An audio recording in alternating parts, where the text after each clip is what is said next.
situation there. So as you know, I never really did fit. I was kind of an unusual person that way.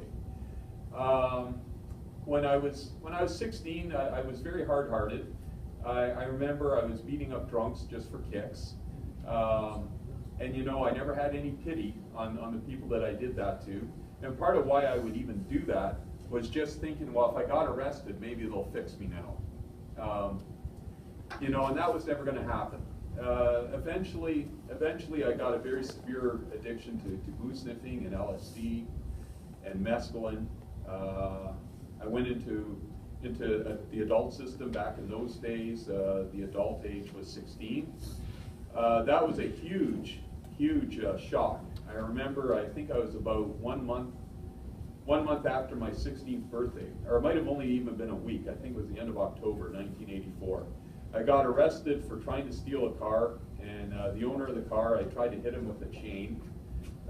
They backed me up to a fence, and then the cops came, and of course the cops have batons and guns, and so 16-year-old with a chain isn't much of a match for that, so I gave up, you know, intelligently. Nothing else I did was intelligent. That was the only intelligent thing I did that night.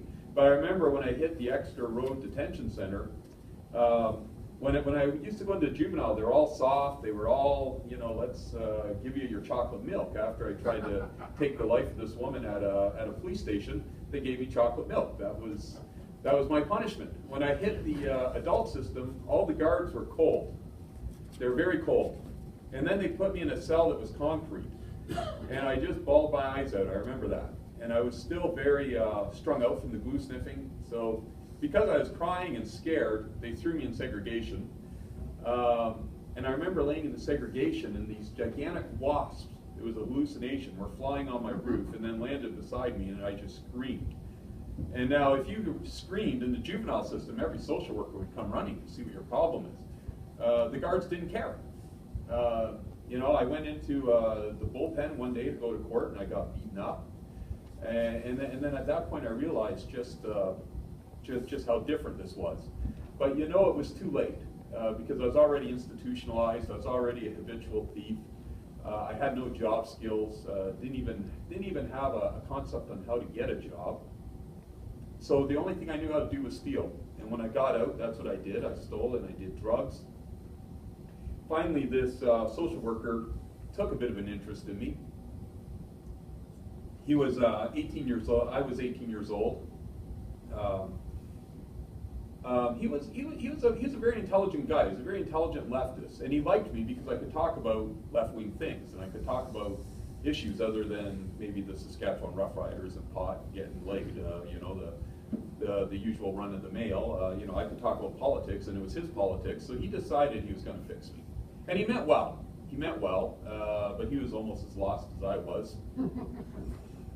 You know, when I got out of jail, I went into a drug rehab, and then he told me I could leave the drug rehab and live with him, and he'd get me on pot, and therefore I wouldn't be sniffing glue and doing LSD anymore, and then I could be deep and intellectual like him and stoned out of my tree, and you know, we would solve life's problems, and I wouldn't have any problems.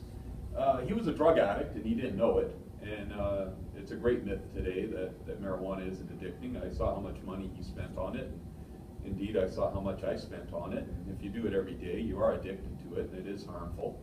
But anyways, we'd sit there and we'd talk about all these different things. And I remember one day I asked him about abortion. And he goes, well, of course, it's a woman's choice. I thought, you know, Marx says it's a woman's choice. It must be a woman's choice. Asked him about homosexuality. He said, well, that's good if you want to do that too. So anyways, interestingly, his drug dealer molested me once. And I kind of went along with it just because I was high.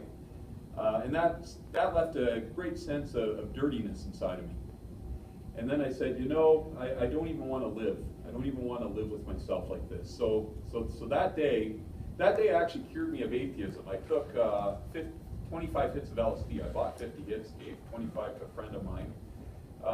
For those of you who know London, Ontario, what I was actually going to do with that money was just buy a gun and shoot people randomly with my friend, people who done me no harm, who I didn't know.